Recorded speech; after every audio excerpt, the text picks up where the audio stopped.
America నుండి ఇండియాకి డబ్బులు పంపాలంటే ఇప్పటికీ ఆ పాత పద్ధతులేనా? అందుకే వచ్చేసింది మైపర్సు. Download now.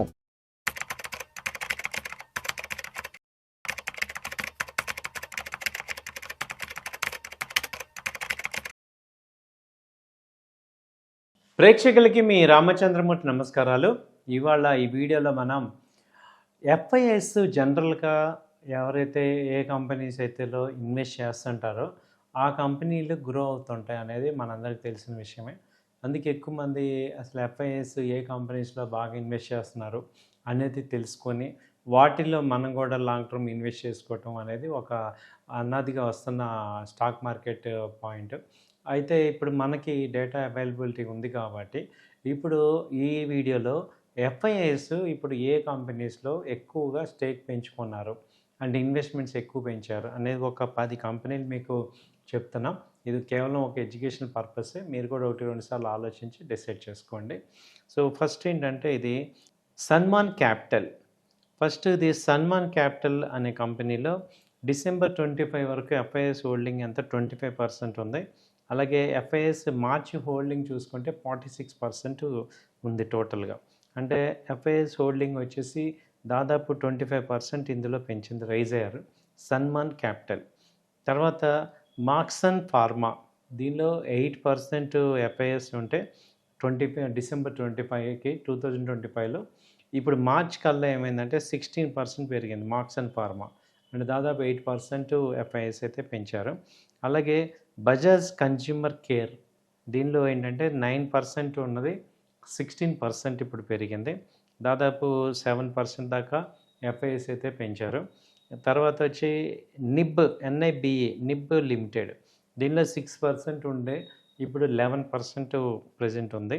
అండ్ దాదాపు 5% ఎఫ్ఐఎస్ హోల్డింగ్ ఉంది.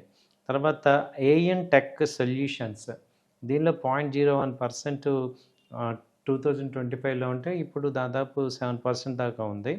సో ఇవి ఎఫ్ఐఎస్ పెంచిన కంపెనీస్. అలాగే మళ్ళీ చూసుకుంటే శ్రీరామ్ ఫైనాన్స్, దీనిలో 47% అంతకుముందు ఉంటే ఇప్పుడు 56% ప్రజెంట్ ఉంది.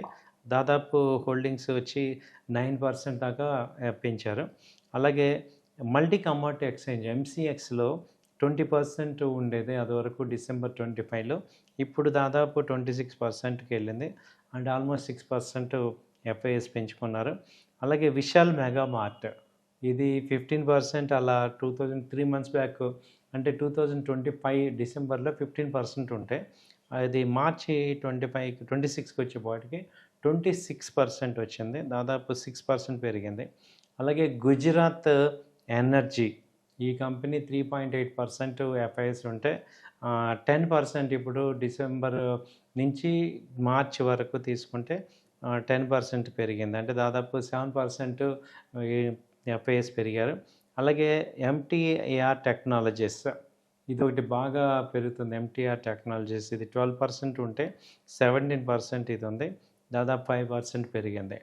టోటల్గా ఇప్పుడు అంటే చాలా కంపెనీస్లో ఎఫ్ఐఎస్ ఇన్వెస్ట్ చేస్తున్నారు, అవన్నీ కూడా గ్రో అవుతున్నాయి. బట్ ఈ ఒక 10 కంపెనీస్ మీకు చూసుకుంటే సింపుల్గా మళ్ళీ ఒకసారి చెప్తున్న కంపెనీ నేమ్స్ ఒకటికి చూడండి. Sammaan capital, Marksans pharma, Bajaj consumers, NIBE limited, A N technologies, ఆ తర్వాత Shriram finance, MCX, Vishal Mega Mart, Gujarat energy, MTAR technologies. ఇవన్నీ మనం అబ్జర్వ్ చేస్తే కొన్ని ఫైనాన్స్ సెక్టర్ ఉంది, కొన్ని ఎక్స్చేంజ్ సైడ్ ఉన్నాయి, అలాగే కొన్ని విశాల్ మెగామార్ట్ అలాంటిది ఏంటంటే ఆల్రెడీ రీటైల్ షాపు, అలాగే ఎనర్జీ సెక్టర్లో ఉంది. అలాగే మార్క్సన్ ఫార్మా తీసుకుంటే ఓన్లీ ఒక ఇండస్ట్రీ ఉంది, మార్క్సన్ ఫార్మా. అలాగే కన్జ్యూమర్ డ్యూరబుల్స్ అయితే ఇది బజాజ్ కన్జ్యూమర్ కానీ ఇవి ఉన్నాయి. క్యాపిటల్ గూడ్స్ అయితే సన్మాన్ క్యాపిటల్ ఉంది, అలాగే ఏఎన్ టెక్నాలజీస్. సో ఒక్కొక్కటి డిఫరెంట్ సెక్టార్స్లో అయితే ఇక్కడ ఇన్వెస్ట్మెంట్ అయితే జరుగుతుంది. సో మనం చూసుకుంటే వీటిల్లో ఏంటంటే ఒక్కోసారి ఎఫ్ఐఎస్ ఎలా ఉంటారంటే కొన్ని mid cap small cap companies కూడా తీసుకొని లాంగ్ టర్మ్ కూడా హోల్డ్ చేస్తారు. మనం ఇప్పుడు 3 మంత్ డేటా ఇచ్చాం. 2025 డిసెంబర్ నుంచి ఇప్పుడు మార్చి 2026 వరకు. సో, ఎఫ్ఐఎస్ డేటా మన ముందు ప్రెజెంట్ చేసాం కాబట్టి, మనకు అర్థం కావాల్సింది ఏంటంటే, ఈ డేటా నెక్స్ట్ కంటిన్యూ అవుతుంది. ఎందుకు ఈ కంపెనీస్‌లో వీళ్ళు ఉన్నారు అనేది మనం చూసుకొని, దీనికి ఏంటంటే, ఈ కంపెనీలో మనం ఇన్వెస్ట్ చేయాలా వద్దా అనే డెసిషన్ తీసుకోవటానికి, మనం ఈ కంపెనీ యొక్క బ్యాలెన్స్ షీట్ చూడండి. ప్రాఫిట్ లాస్ స్టేట్మెంట్ చూడండి. లాస్ట్ 5 ఇయర్స్ అట్‌లీస్ట్ 3 ఇయర్స్ అన్న ప్రాఫిట్ లాస్ స్టేట్మెంట్‌లో సేల్స్ గ్రో అవుతుండాలి. అలాగే ప్రాఫిట్స్ రావాలి. డెట్ తగ్గిపోవాలి. అలాగే సేల్స్ గ్రోత్ చూసుకుంటే అట్‌లీస్ట్ 15% అంటే 15% అబోవ్ గనక ఉంటే మనం రైట్ కంపెనీస్ అని చూడొచ్చు. ఆ తర్వాత స్టాక్ ప్రైసెస్ కూడా చూడండి. స్టాక్ ప్రైస్ గనక మీకు అబ్నార్మల్‌గా పెరిగిపోయిందనుకుంటే మీరు కొంత ఇన్వెస్ట్ చేయండి. ఆ తర్వాత buy and dips every 10% dip అయినప్పుడల్లా యాడ్ చేసుకోండి. ఒకే రేట్ మీద ఇప్పుడు టోటల్‌గా ఇన్వెస్ట్‌మెంట్ చేస్తే రేపొద్దున మార్జిన్ ఆఫ్ సేఫ్టీ లేకపోవటం, కరెక్షన్ వచ్చినప్పుడు ఇబ్బంది అవుతుంది. కాబట్టి ఫండమెంటల్‌గా ఎంత స్ట్రాంగ్‌గా ఉన్నా ఒక్కోసారి మార్కెట్ కరెక్షన్స్ రావటం వల్ల మనకి ఆపర్చునిటీ అయితే వస్తుంది. స్టాక్స్‌ని మంచి క్వాలిటీ స్టాక్స్‌ని కరెక్ట్‌గా పిక్ చేసుకునే ఛాన్స్ వస్తుంది.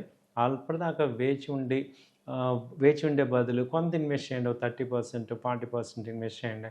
మళ్ళీ డిప్‌లో బై చేసుకోండి. అలా చేయటం వల్ల మీకేంటంటే యావరేజ్ కాస్టింగ్ అనేది వచ్చి మనకి మంచి ఇదైతే వస్తుంది. సో, వెల్త్ క్రియేషన్ ఇంకోటేంటంటే షార్ట్ టర్మ్‌గా చూడొద్దు.